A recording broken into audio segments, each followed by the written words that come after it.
This is Robert Martellacci, the Mindshare Learning Report, Canada's Learning and Technology e-magazine, here at the Mindshare Workspace in beautiful Mississauga, foggy Mississauga, Ontario. This week in Canadian EdTech MindShareTV, in conversation with Alexandre Chamberland, founder and president of Vireo, Canadian Startup of the Year winner. Alexandre, thank you for joining me. And where are you coming in from in Quebec? It's a pleasure to be here. Thanks for having me. Yes, so we're live in Quebec City, where it's quite good down here. The nice warm November, a lot of sun, so we're lucky so far. Yeah. Well, listen, I want to congratulate you again on a wonderful winning pitch at the 13th Canadian EdTech Leadership Summit. This is an unboxing of sorts today for Vireo, and I was so impressed with the vision and the passion that you brought to the equation in drawing in the Sustainable Development Goals to help nurture kids' learning and with project-based learning. What inspired your startup? Well, at the very beginning of the startup, we were not actually focusing in the education or in the EdTech sector. What I wanted to do was to have an impact in society. I wanted to connect people with nature in a meaningful way through urban agriculture, so people can connect more to themselves and to each other.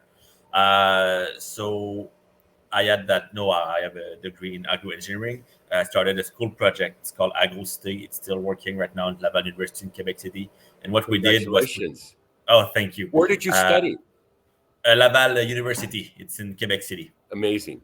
Yeah. So that project, AgroStay, we put many hydroponic systems throughout the campus, and we were able to feed the cafeteria by selling the good we produce. And all the students working with me, it had a huge impact on them in terms of what they wanted to do with their career. Some now have a career in sustainable development, they're entrepreneur, and also to see all those places where we put hydroponic systems that are now being used and it's a living ground. So that's all gave me that idea of wanting to do that. Right. And through my first 2 or 3 years at Vireo, where we're really the startup mindset, trying to find like a market and a need with those big trends where we want to have more sustainability and greener city. There was a huge, a great reception from schools when we talk about our idea and what we could do with them. So that's where it started. So it's really about the needs on the field with the teacher and the director of the schools telling me that they want to do a urban agricultural project. They don't have the tools, they don't know how to do it, and they want to aim at something greater while doing it. And that's what we want to do at Vireo, is to reconnect those kids to nature, and which is really, really hard. And the impact we add on those kids is way above my expectation when I started that project. Well, you know what's interesting about that, as a baby boomer, when I was in university, our goal was to get a job, right? Uh-huh. And now, the contrast with leaders like yourself and students, it's really about making an impact, and that's what I really love about the mindset that you have versus us, baby boomers. It's brilliant to see you go down this journey. And talk to me about the impact, connecting kids with nature, because it really it's well known, given especially from the pandemic and the anxiety kids have today, that there are many benefits, and research has shown why kids should be experiencing nature more often. Yeah, definitely. It's really a great context to be in nature, to be connected to nature, to be able to interact with the living organisms every day. It's really the good context to give the right mindset to people, to be open and to understand that you're kind of interconnected with the world. So then understand that you can have that impact, as you said, to the world. So For us, that's context with urban agriculture. It's a great way to teach many things to the kids. So it's a nice tool, and one of the very good use you can have with that tool that is urban agriculture is to teach sustainable development. It's a great context to do so, and to be able to experience the most out of it, you need some tools. So that's why we develop our application, our software that is able to connect the kid to the garden, to the teacher, and really to the learning objective to have a more meaningful impact. And that's all project-based learning. And when you do that, the kids start to really be in the center of his learning and in the center of the project and the impact it did. And some kids just realize that their daily effort, like when they will grow, let's say, lettuce in the garden that will give to a community center for free food for people, homeless people, for lunch, let's say. Uh, when the kid understand that the effort it put on learning and on growing those lettuce will the outcome will be getting someone more healthier and more happy that day. It just declicks something in the head of the kids, and he understand that he's in schools to grow his full potential to then have a bigger impact as an adult. Some kids tell me that they want to be a mechanic engineer to do project like Vireo later on.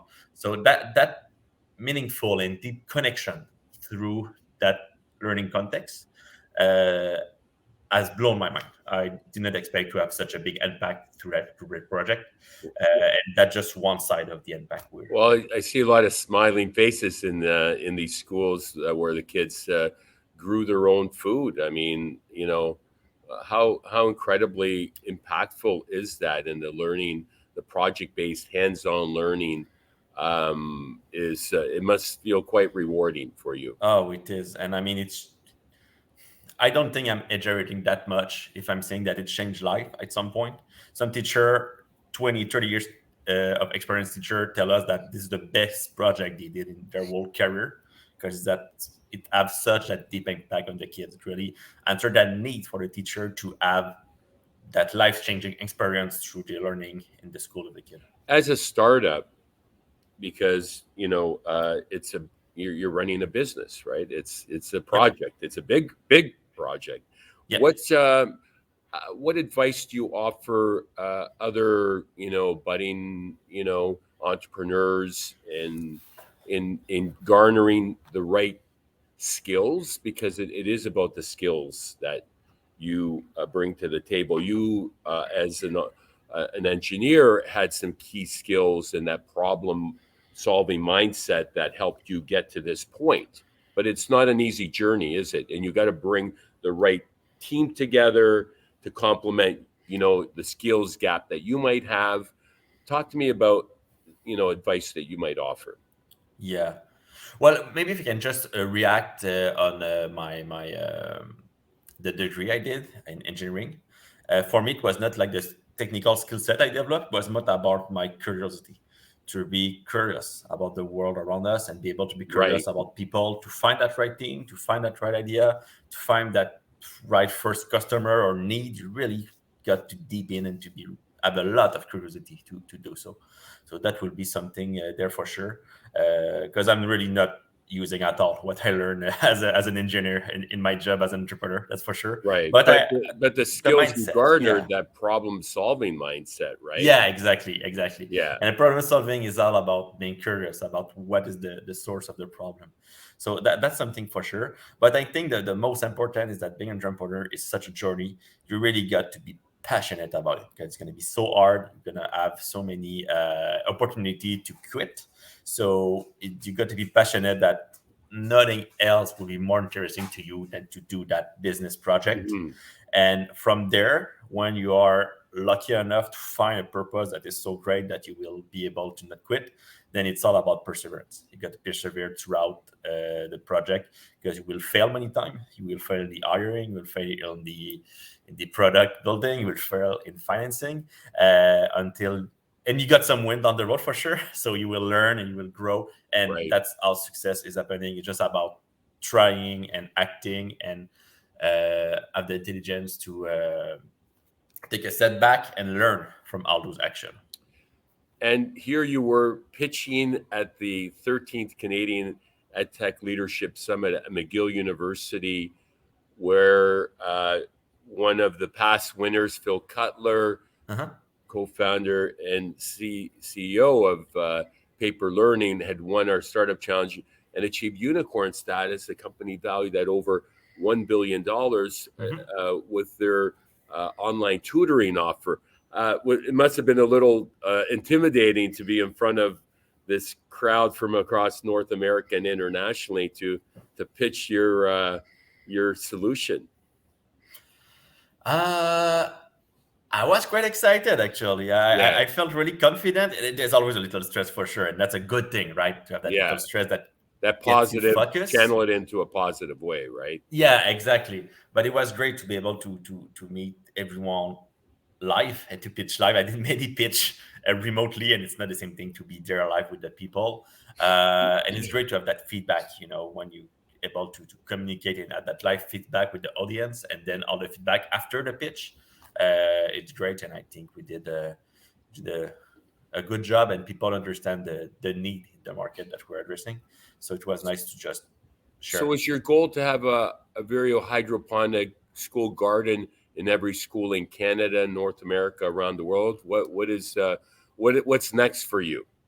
Yeah, so we're really focusing on the application, on the software. What we want to do is enable every school in North America to do urban agriculture and to measure sustainable development impact in their schools, and to be able to teach sustainable development skills to the students. So that's what we want to do. We're aiming in the next 3 to 5 years to reach 10% of the school in North America with our software, and down the road maybe to be to 50% of the schools that are using our product.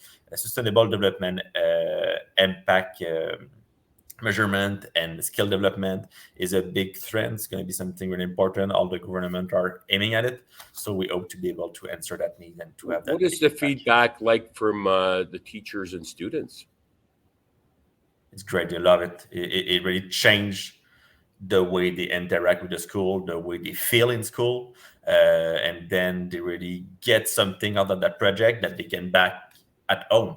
There's some studies that have been done that when a kid have a garden in the schools, the grandparents will start to eat healthier. So we're really expecting those students to be able to take what they have from the project in Vireo and be able to spread it throughout the community. But well, sometimes I get out of to that point, yeah. You're talking with someone who studied sport management and recreation, and that was one of my previous careers at University at York University. So I really embraced healthy, active living, and we're at a crisis in many ways today when it comes to well-being, when it comes to healthy, active living, when it comes to nutrition, and all the other forces at play, post-pandemic. So critically, eating well and looking self-care is paramount. So you're solving a number of challenges for kids and families and teachers. So kudos to you for timing. You've come of age in many ways. Yeah, thank you. And I believe we do so because we work on the relation. It's the relation people have with themselves, with their health, the relation they have with their food. So really working on the relation people have by starting with the relation they have with nature through urban agriculture project. So working in the relation the kids have with each other, with nature, and to himself, I think is a great way to start to solve many problems indeed. And so I'm going to share the link to your website in the chat. And if a teacher is interested, or a parent, because oftentimes parents provide, high insights for teachers and suggestions on projects, and kids for that matter might be watching this. How can they get in touch with you? Oh, they can just reach out through our website. We got phone number as well, or just email to info@vireoeducation.com, Facebook pages, anywhere you can reach us, and we'll answer to you with pleasure, surely. Well, with that, congratulations again. You are going to get an opportunity to be mentored by me and MindShare Learning. So that's part of your prize winning and coming down to the FETC conference, as Phil did 7 years ago, and getting exposure to the U.S. market is always a great jumping off point to learn and grow the business in North America wide. So I look forward to connecting with you again in the very near future. Alexandre Chamberland, any final thoughts to share? Thank you for having me. And what we want is to grow the citizen of tomorrow in a sustainable way. So let's connect people together. With that, I want to thank you again, Alexandre Chamberland, CEO of Vireo. My name is Robert Martelacci, the Mindshare Learning Report. Be sure to check out www.mindshare Learning to get your latest issue. And until next time, stay healthy, stay safe, and keep the learning curve steep.